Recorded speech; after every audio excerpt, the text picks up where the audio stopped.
अस्सलाम वालेकुम, welcome back to another lecture of UI UX master class. और आज का जो टॉपिक है वो है अगला फ्रेमवर्क हमारा which is called human centre design.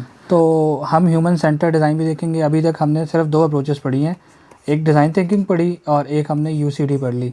अब हम देखेंगे कि ह्यूमन सेंटर डिज़ाइन में क्या होता है, क्यों हम इतनी ज़्यादा बात करते हैं ह्यूमन सेंटर डिज़ाइन की।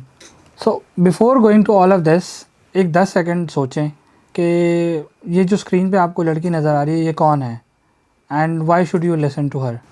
अब बेसिकली सिर्फ तस्वीर थी ना, तो आपको पता नहीं चला कि वो कौन है, लेकिन अब मेरे पास बैकग्राउंड है, उसकी नॉलेज है, she is a UX consultant, senior UX researcher, then lecturer. तो ये डिफरेंट उसकी पोजीशन हैं जिसके बाद जो है बेसिकली हमें यूज़र के बारे में पता चला। अब फिर भी आपके माइंड में एक सवाल घूम रहा होगा कि डिज़ाइन जो है, ह्यूमन सेंटर डिज़ाइन क्या चीज़ है। तो ह्यूमन सेंटर डिज़ाइन हमारे पास एक फ्रेमवर्क है जिसमें हम रिसर्च करते हैं, आइडिएशन फेज़ पे जाते हैं, प्रोटोटाइपिंग करते हैं, इवैल्यूएशन करते हैं और उसके बाद हम प्रोडक्ट को लॉन्च करते हैं। तो ये 5 स्टेप्स पे जो है कंसिस्ट करता है। तो डेविड कैली साहब कहते हैं कि fail faster to so you can succeed quickly. उसकी रीज़न ये है, जब आप जितने ज़्यादा फेलियर्स होते हैं आप उससे सीखते हैं, फेलियर से आप हमेशा सीखते हैं। और जब आप कुछ नया ट्राई करते हैं आप उसमें फ़ेल होते हैं, लेकिन आप उससे बहुत कुछ सीख जाते हैं।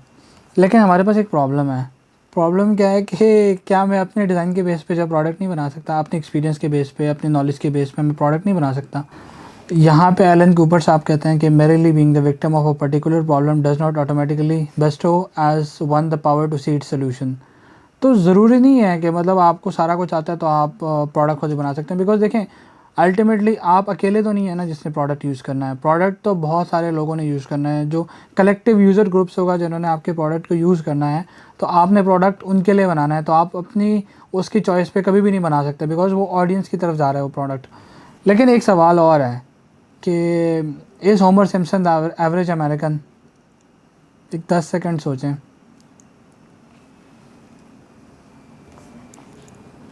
अब ये जितनी भी बातें हमने की हैं, सारे आर्गुमेंट्स जो होते हैं, इस पूरे चीज़ों का एक सोल्यूशन है which is called human centre design. कभी आपने रिमोट कंट्रोल ट्राई किए? कभी ग्राउंड फ्लोर पे गए हैं एलिवेटर में? कभी आपने चिकन को डीफ्रोस्ट किया हो? कभी आपने गाड़ी की डैशबोर्ड का टाइम चेंज किया हो? सो स्टीव जॉब्स कहते हैं कि design is not what it looks and feels like, design is how it works. तो डिज़ाइन सिर्फ लुक्स पे डिपेंड नहीं करता। डिज़ाइन में आप जो है बेसिकली एक मैसेज देते हैं। डिज़ाइन में आप फंक्शनलिटी भी डिफ़ाइन करते हैं कि आपका प्रोडक्ट फंक्शनल भी है कि नहीं फंक्शनल। तो functionality matters as well with the visuals. लेकिन फिर भी एक सवाल है, फ्रेमवर्क क्यों यूज़ करना है। सो HCD का जो फ्रेमवर्क है वो बेसिकली आपको हेल्प आउट करता है कि आपने कहाँ से स्टार्ट करना है। It keeps the user at the centre of your product. आपको ट्रैक होता है कि जी आप यूज़र के लिए ही प्रोडक्ट बना रहे हैं और आप कंटिन्यूसली इम्प्रूव कर रहे हैं प्रोडक्ट को। सो एक डिज़ाइनर की जो एक्सपर्टीज़ होती है ना, वो इस चीज़ में लाई नहीं करती कि वो क्या बना रहे हैं, क्या डिज़ाइन बना रहे हैं। उसकी एक्सपर्टीज़ इस चीज़ में लाई करती हैं कि एक फ्रेमवर्क को कैसे यूज़ करते हुए एक प्रॉब्लम को सॉल्व करे through design. This is what matters. Examples बहुत सारी हैं हमारे पास। फॉर एग्जांपल आपके पास किड्स का टूथब्रश है, अगर आपने देखा हो तो इसमें अगर ये फिस्ट्स हैं ये बहुत ज़्यादा मोटे हैं। अब प्रॉब्लम क्या है? प्रॉब्लम ये है कि किड्स के जो हाथ होते हैं ना वो छोटे होते हैं, और उस बेसिकली जब भी वो टूथब्रश पकड़ते हैं तो उनके फिस्ट में आता है। उनके हाथ और आर मोर लाइक फिस्ट्स, जो उनके फिंगर्स हैं स्पेसिफिकली। मोटिवेशन नहीं है ब्रश करने की, मुश्किल काम होता है। फ्रेमवर्क को यूज़ करते हुए सोल्यूशन क्या बनाया आपने? बेसिकली इसको बड़ा कर दिया, आपने ब्रिसल्स इंट्रोड्यूस कर देना है। उसके बाद आपने फ़नी कैरेक्टर्स डाल दिया, बिकॉज बच्चे कार्टून्स की तरफ बहुत ज़्यादा अट्रैक्ट होते हैं। तो आपने बेसिकली ह्यूमन साइकोलॉजी को यूज़ किया कि क्या ऐसा फैक्टर है जिसकी वजह से वो प्रोडक्ट यूज़ हो सके। Similar comes here the music player iPod, जो हमारे पास पुराने ज़माने में आते थे पहले। तो इनमें क्या प्रॉब्लम थी? प्रॉब्लम ये थी इसमें कोई बटन नहीं है। अगर आपने म्यूज़िक चेंज करना है तो आपको नहीं पता कि कब आपका फेवरेट म्यूज़िक आएगा, लेट सपोज, क्योंकि कोई बटन नहीं है, आप डायरेक्टली नहीं जा सकते, you have to wait. Complexity बहुत ज़्यादा थी, फीचर्स जो थे बहुत ज़्यादा थे। उसके बाद कैरी करना भी थोड़ा मुश्किल था। किया क्या, एक नया प्रोडक्ट इंट्रोड्यूस कर दिया जिससे यूज़र एक्सपीरियंस को इन्हांस किया। आपके पास बटन्स आ गए, now you can have the power to control things. It comes with a clip and उसमें आपका बेसिकली डिज़ाइन भी स्लीक हो गया। अब ये चीज़ें मैं इसलिए बता रहा हूँ बिकॉज इस पूरे प्रोसेस को अंडरस्टैंड करने के लिए ना हिस्ट्री अंडरस्टैंड करना बहुत ज़रूरी है कि हर एक product with the passage of time user experience उसका इवॉल्व हुआ है। तो आपने उस चीज़ को देखना है कि देखो, हमने कल भी बात की थी कि प्रीवियस लेक्चर में कि MVP जो है बेसिकली उसमें ये नहीं होता कि आपने गाड़ी के 2 टायर बना दिए पहले, फिर उसके बाद आप बेस सेट कर रहे हैं, उसके बाद आपने स्टीयरिंग लगा दी, फिर आपने वो बना दिया, उसके बाद आप हेडलाइट्स लगा रहे हैं। तो this is not how it works.